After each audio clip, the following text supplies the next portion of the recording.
I'm Christina, and I'm a bit out there. These are my experiences. This is my journey. My everyday.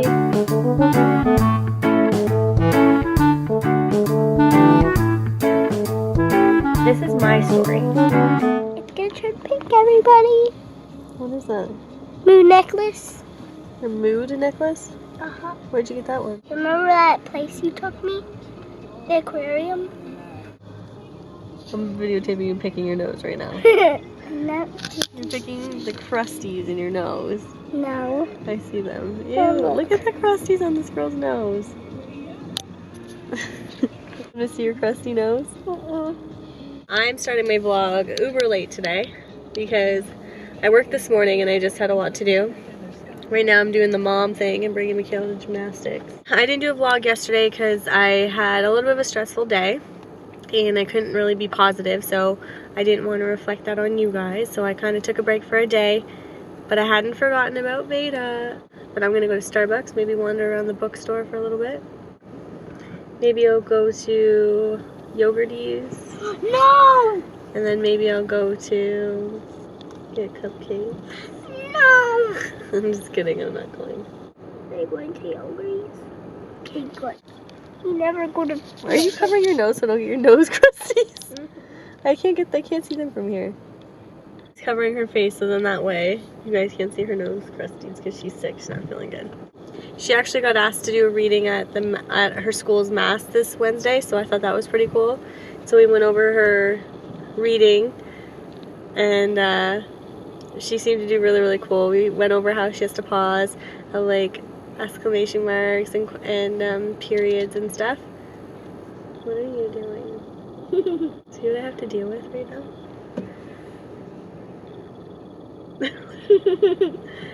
Okay, well I gotta get her into gymnastics because it's about that time.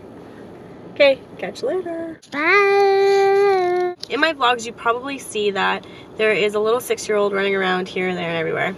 Clearly she was in today's vlog. That is Michaela. A lot of you have messaged me saying, oh, your daughter is so cute, blah, blah, blah. And the truth is, as much as I would love to have a daughter like her, she is not mine. For those of you who don't know my story, basically 2 years ago, my boyfriend and I made the decision to adopt her.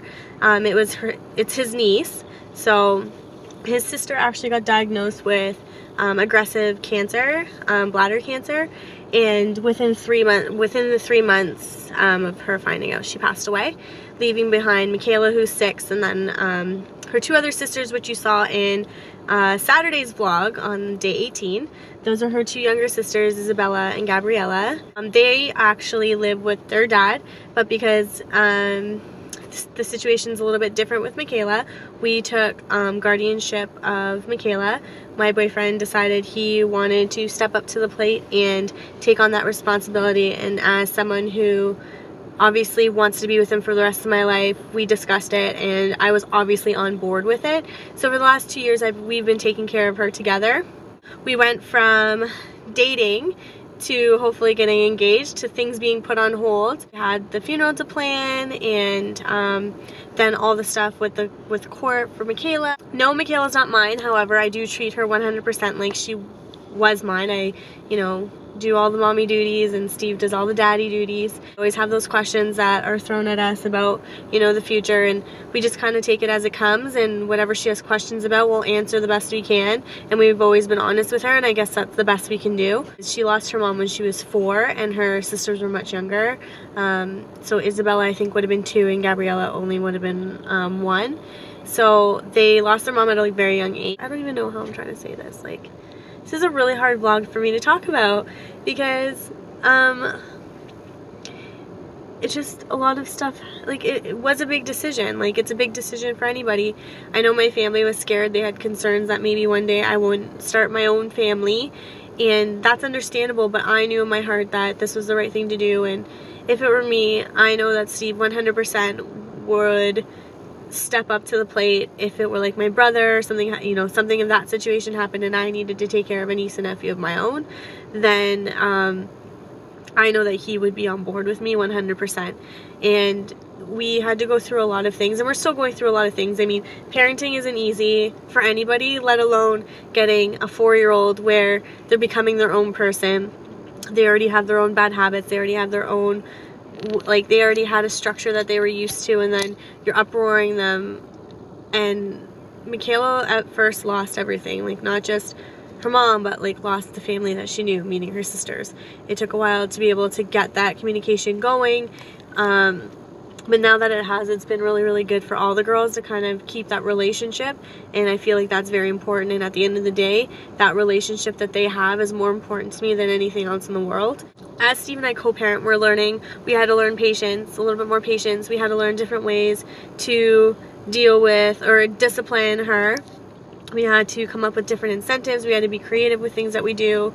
We really push her to want to do her best, and we always try to bring that out of her. We, like, we're doing the best we can, I guess. So I took on this responsibility not thinking anything of it. Like, I wasn't thinking, like, the bigger picture of things, and from someone who doesn't have kids, like, I didn't really think it was that big of a deal. I thought that most people would, in that situation, would take that step to take care of someone who can't really take care of themselves. But I guess it was, like, a bigger thing than what Steve or I even could imagine, because so many people, like, messaged us and just basically said that we don't know what we're doing for her and what we're doing for those little girls. And I guess I didn't really realize it either, but at the end of the day, I just know that it was the right thing to do, and that's why I decided to do it. I guess I'm just hoping that, what I hope is, this is really hard to talk about, like, and not because, like, I'm not trying to censor everything from you guys, but it's just, I'm trying not to cry. Like, it is kind of a sensitive subject. Really hard in the beginning for Michaela to kind of, like, accept me as, like, her guardian, just because, like, she probably felt that I was replacing her mom, and that wasn't my goal. So I personally had to work on my relationship with Michaela and basically start from scratch. And although her mom's not with us, I still wanted her mom to be involved. I really made an effort to include her in everything that we did together, and I rebuilt, like, my relationship with Michaela was always great. Like, I was always in her life, but I had to rebuild that on a different level. And I've worked really, really hard in the last 2 years for her to realize I'm not trying to replace her mom. I'm trying to make sure that I'm carrying out the same duties that her mom would be doing. I just wanted her to know that even though her mom's not there, she still has me that she can talk to or come to if anything's bothering her, or if she needs advice, or if she needs someone to listen. Because I know her mom would do all those things for her, and I don't want her to feel like she doesn't have anybody. So I really made sure that she knew that she was loved by everybody, because I can see how she would feel really alone not having anybody around, really. Because the 2 little people that she would spend most of her time with weren't in her life for the last few years. So until we got that ball rolling, I know it took, like, a little bit of a toll on her. She inspires me every day, this girl. Like, someone to lose their mom at 4 years old and then continue to make the most out of life in her own little way is just phenomenal. She just shines. I probably wouldn't have handled the situation very well if it wasn't for my parents, because my parents are very strong people, and even though they were scared for me about, like, the decision I was gonna make and everything, and about everything that was going on, they still supported Steve and I with the decision that we made. And they treat Michaela and her sisters like they were their own grandchildren, and my brothers treat them like they're their own nieces, which I can't ask for anything more than that. My vlogs, if you see Michaela or her sisters, just know that, yes, they're not mine biologically. You can see how that could be misconstrued online if you weren't told the situation. Write a few blogs when their mom was sick, just to kind of, as an outlet, and just to kind of get everything out in the open. So I can leave a link in the description for those blogs if you want to read them. It kind of gives an in-depth, more detail, more structured of the whole, like, everything, because I feel like this vlog was all over the place, because it is a hard topic to kind of talk about, and it is really, really personal.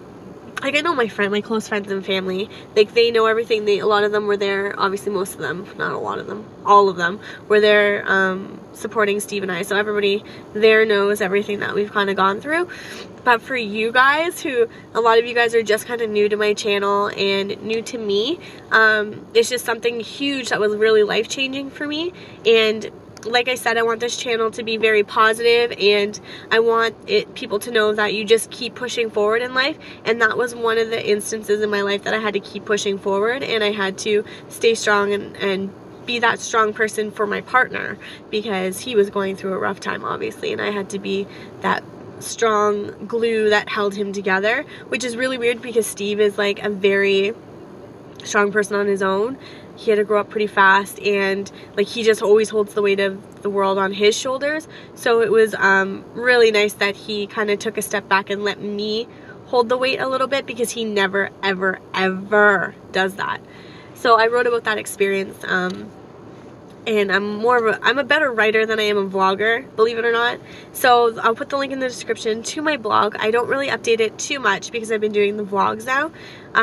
But yeah, if you want to give it a read, go for it. Everything's there, like I said. What you see is what you get. But yeah, so that's my vlog topic for today. I probably rambled for like 20 minutes. But sorry I got a little bit emotional. I didn't mean it to be like depressing or anything. Basically, I just thought that I would let you guys know that. Anyways, remember to treat everybody the way you want to be treated, and I will see you guys tomorrow with hopefully a less emotional vlog. I have tomorrow off, so hopefully I can get out on a trail or something. Okay, talk to you later.